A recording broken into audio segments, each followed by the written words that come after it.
За сайн мэцэн хүүхдүүдээ 2018 оны аюулгүй монголчуудын оролцогч дуудлын бичлэгээс хэдүүлэн сонирхцгоё. За уг бичлэгийг үзэж байхдаа юу хэрэглэж байгааг маш сайн ажиглаад дэвтэртээ тэмдэглэл хөтлөөрэй.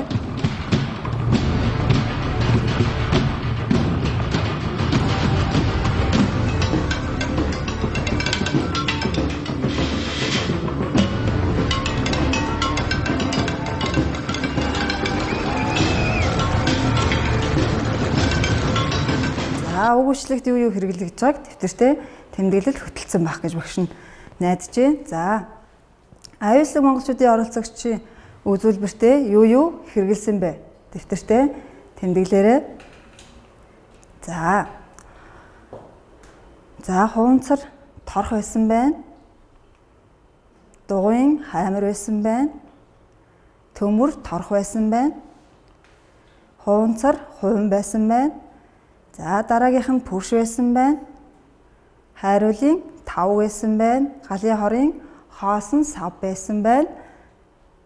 Дугуйн хурд байсан байна. За эдгээр бийс бол бүгд бидний амьдралдаа өргөн хэрэгэлдэг, бидний мэддэг хэрэгслүүд байна. За аюулгүй монголчуудын нэвтрүүлгийн оролцогч эдгээр зүйлсийг хэрхэн яаж ашигласан бэ хүүхдүүдээ? Дэвтэртээ тэмдэглэл хөтлөөрэй. Хэрхэн яаж ашигласан бэ? За гарч байгаа дуу чимээ хаанаас хэрхэн яаж үүссэн бол бидний өдөр тутамдаа хэрэгэлдэг, өргөн хэрэгэлдэг хэрэгслүүдийг ашиглаад дуу чимээ гаргасан байна. За тэгвэл энэ дуу чимээ хэрхэн яаж үүссэн бэ гэдгийг өнөөдрийн хичээлдэр туршилтаар бид мэдэж авах нэ. За багшийн гарт ширээн дээр савтаа ус байна. Энийг багшийн дураагаад яг адилхан гэртээ хийгээд үзэж болно. За энд ийм савнд ус хийгээд тавьсан байна. Багш нь камертан байна. За энэ камертан гэдэг маань эгшиг сэрээ гэсэн утгатай хөгжмийн зэвсэг байгаа. За энд нь цохиур байна. Багш нь энэ камертаныг цохиураараа цохлоо. За ажиглаарай. За дахиад нэг хийгээд үзье. За багш нь одоо цохиур ашиглахгүйгээр усандаа дахиад нэг дөрөөд үзье. Энд юу ажиглагдсан бэ? За одоо өмнө бас багш нэг цохиж үзүүлсэн энэ хоёрын ялгааг олж харах нь. За туршилтаас юу ажигласан? Энэ цохиог болон цогсон бах үед камертан усанд ямар нөлөө үзүүлсэн бэ гэдгийг сурагчид маань дэвтэртээ тэмдэглэл хөтлөөд яваарай. За багш нь асуулт асууя. Усанд ямар өөрчлөлт гарч байна вэ? Усанд ямар өөрчлөлт гарч байна? Дэвтэртээ тэмдэглэлээ хөтлөе яваарай. За ус маань өсчиж хөдөлж исэн бахан. Олж харж чадсан уу хүүхдүүдээ? За дараагийнх нь усны жижиг хэсгүүд хөдөлгөөнд ороход юу нөлөөлсөн бэ? Энд байгаа усны жижиг хэсгүүд маань хөдөлгөлт нь юу нөлөөлсөн бэ гэдгийг дэвтэртээ тэмдэглэл хөтлөөрэй. За дэвтэртээ тэмдэглэл хөтөлсөн бол багшийн хариултаа тулгая. За камертаны чичирхийллээр усны жижиг хэсгүүд хөдөлгөөнд орж байна. Камерта маань чичирхийлсэн байх нь. Чичирхийллийг бид нэр усны хөдөлгөөрөө олж харсан байх нэ. За дахиад нэг туршилт хийгээд үзье. Туршилт номер 2. За багш нь энэ хэрэглэгдэх зүйлсүүдийг харуулсан байна. Аяга эсвэл хайрцаг, хүнсний тууз, за хөөсөнцөр, за гэртэн байгаа будаа эсвэл давсаа ашиглаад хийгээд үзэж болно. Энэхүү туршилт маань номон дээр байгаа. Учираас та бүхэн номоо харж гаад багштайгаа зэрэгцээд хийгээ яваад иж болно шүү. За багш нь болохтон зэрэг энд хайрцаг ашигласан байна. Хайрцаг ашиглаад дотор нь бидний сайн мэддэг диффузерээ хийцэн байгаа. За хөөсөнцөр байна. Бидний шаарн дотор байж идэг хөөсөнцөр багш нь ашиглая. Та нар хэрвээ хөөсөнцөр байхгүй бол давс ашиглаж болно. Эсвэл будаа ашиглаж болно. За туршилтаа сайн ажиглаарай. За хөөсөнцөр маань одоо ямар байдалтай байгаад байна? Ажиглаад дэвтэртээ тэмдэглэл хөтлөө явна. За одоо багш нь энд ая тавиад үзье. За хөөсөн цэрэг хөдөлгөөнийг маш сайн ажиглана шүү. За одоо дахиад өөр нэг ая тавиад үзье.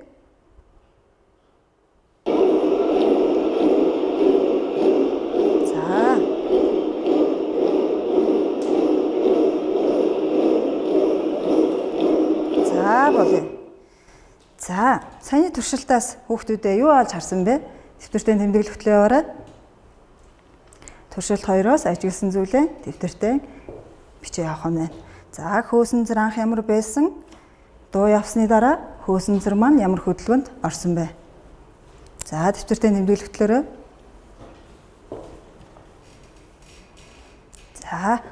За багштайхан тулгая хөөсөн цэр хэдхэн хөдөлсөн бэ? Хөөсөн цэр хөдөлгөөнд ороход юу нөлөөлсөн бэ? Хөөсөн цэр хэрхэн хөдөлсөн бэ? Хөөсөн цэр хөдөлгөөнд ороход юу нөлөөлсөн бэ гэдгийг дэвтэртээ тэмдэглэлээ хөтлөө яваарай. За хөөсөн цэр маань яаж исэн бэ? Хөөсөн цэр маань өсчиж дээш доошоо хөдөлж исэн байх нь. За дуу үсгэгчийг чичирхийлээр хөөсөн цэр хөдөлгөөнд оруулсан байх нэ. Дуу үсгэгч тавьснаар энэ хөөсөн цэр маань чичирхийллийн нөлөөгөөр нь хөдөлгөөн хийсэн байх нь. За энэ туршилтаа гэртээ та бүхэн бас мөн хийж үзэж болно. Гэртээ байгаа зүйлсээ ашиглаад хий чинь диффузергаа гар утсаа ашиглаад хийж болно. Диффузертэйгээ холбоод. За дараагийн нэг туршилт. Туршилт номер 3. За тестний бөмбөг байна. Гэртээ байгаа сувд ашиглаж болно, гарын дорх материал ашиглаж, шүр ашиглаж болно. За хүзүүний зүйлтэй ашиглаж болно. За штатив тогтоогч байна. За энэ штативын оронд орлуулад хөөрхөн ямар хийчих болно. Утас байна, камертон байна. За штативыг бол хүүхдүүд маань мэдж байгаа. Энийг штатив гэж нэрлэнэ. За энд утсанд маань тенсний бөмбөг багш нь ашигласан байна. За нөгөө камертоноо эндээ бэхлээд өгсөн байна. За багшны тенсний бөмбөгийг эхлээд эндээс нь барьж гаад тавьчих. За юу ажигласан бэ? Дэвтэртээ тэмдэглэлээ хөтлөө яваарай. Тенсний бөмбөг маань эндээс барьж гаад тавьсны дараа хөдөлгөөн хийсэн тийм үү? Хөдөлгөөн хийгээд одоо бол зогссон байна. За тэгвэл одоо багш нь камертоноо цохоод үзье. За ажиглаарай.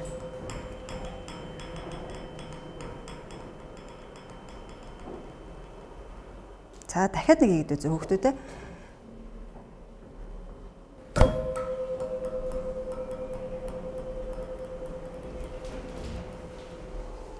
За юу ажигласан бэ?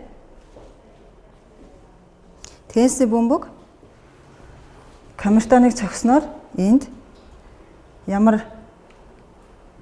зүйл болсныг дэвтэртээ ажиглаад сайтар бичээрэй. За камертоныг цохоод тенсний бөмбөгт ойртуулах үеийг сайтар ажигласан байгаа. За камертоныг цохоход тенсний бөмбөг маань хөдөлгөөн нь өөрчлөлт орсон. За яагаад вэ гэдгийг дэвтэртээ тэмдэглэлээ хөтлөө яваарай. За сая энэ багшин зураг оруулсан байна тийм үү? Камертоныг гаднаас нь цогсон. За тэгтэл тенсний бөмбөг маань тэнд анхныхаа барилаас өөр чиглэлд хөдөлгөөн хийсэн. За буцаад анхны барилдаа очиод ийм байдлаар хөдөлгөөн хийж авсан байна. За үүнийг дэвтэртээ зураг дүрслэх юм бол ингэж зурж болох нэ. Камертоны тенсний бөмбөгт ойртуулах үед хөдөлгөөн хийсэнгүй. За эхлээд багшны энд ингээд камертоныг ингээд тавихад хэсэг зур хөдөлснөө зогссон.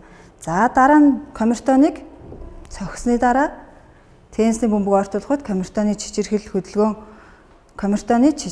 хөдөлгөөн бөмбөгийг хэлбэлцэх хөдөлгөөнд оруулсан байна. За энэний нэг жишээ бол биднэрт хоолой байдаг. Та бүхэн хоолон дээрээ гарынхаа өндгийг тавиад гэд дуурайд үзтээ. За гарын хурууны өндгөнд юу мэдрэгдсэн бэ? Чичиргээл мэдрэгж байгааз. За тэгвэл энэ маань бид нар энд үүсэдсэн бидний саяны хийгээдсэн туршилтууд яг л ийм байдлаар мэдрэгдэж чичирхийлэл үүсгэсэн байх нэ. За энэ жишээ нь хоолойны үтцийг харуулсан байна. За энийг нэг сонирхоод харчаарай. За тэгэхээр энэ туршилтуудыг ерөнхийд нь дүгнэж үзвэл юу гэж дүгнэж болох вэ хүүхдүүд ээ? Дуу гаргаж байгаа биеийг дуу үүсгэгч гэн бүх төрлийн дуу чичирхийллээс үүсдэг байна. Тэгэхээр бид нар энд үүссэн чичирхийл маань тухайн биеүдээр харж болж исэн байна шүү дээ. Камерта маань дуу үүсгэгч болоод камертаны үүссэн чичирхийллийг усанд хийж харуулсан байна. Тесний бөмбөөр харуулсан байна. За энд дуу үүсгэгч маань чичирхийллээр нь хөөсөн црөөр харсан байна. За дуу гаргаж байгаа биеийг дуу үүсгэгч гинэ гэсэн бүх төрлийн дуу чичирхийллээс үүсдэг. За энийг тэтэртэй тэмдэглээд аваарай.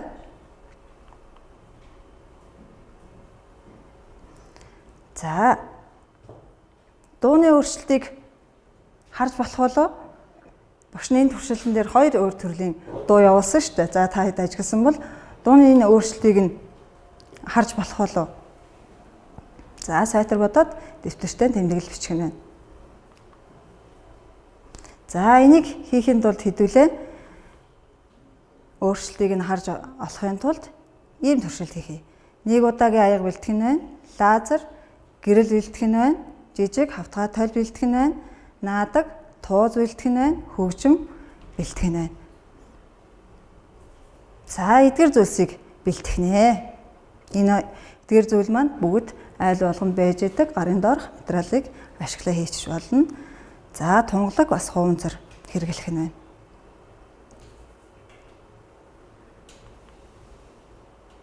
За туршилтын багаж бэлтгэх аргыг багш нь оруулаад өгье. За хэрэгэлсэн зүйлс маань эднэр байна.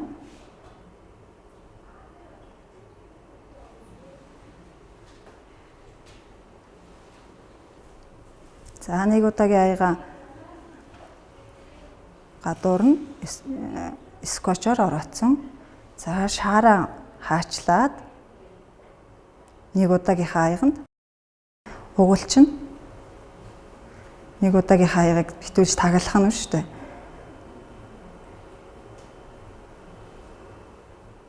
За ингээд дээдлийн амсрыг нь битүүлчихнэ.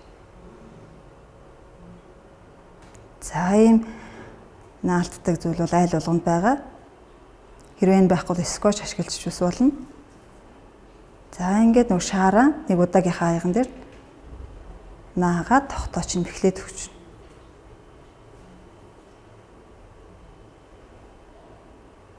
За энэ бол сорвол.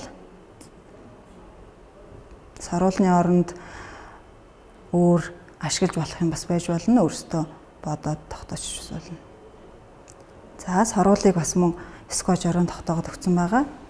За цаасан утга ашиглаж байна. Цаасан утгыг ашиглахдаа маш болгоомжтой гараан гэмтэж бэртэх гэмтгээс сэргийлнэ. За энэ тойл байна. Энэ тойлыг ашиглахдаа бас гар хуруугаан гэмтээхээс болгоомжтой хэрэглэх нь байна. За ингээд тойлныхаа ардталд скотч тогтоогоод аяаныхаа дээд хэсэг дээр нь ачиж байгаа нөгөө шаарныхаа битүүс хэсэг дээр нь ачна. За ингээ яроол энэ сая зүсэд автсан. За одоо лазер ашиглана. Лазерыг хүний нүд рүү тусгаж болохгүй гэдгийг маш сайн баримтлана. За лазер ингэж тусахаар ямар харагдсан. За одоо ингэж гуурсан дээр лазерыг тогтоогоод өгчнө. Энэхүү туршилт маань сурах бичгээр хэрэглэгтүүнүүдийн бичээд өгсөн байгаа.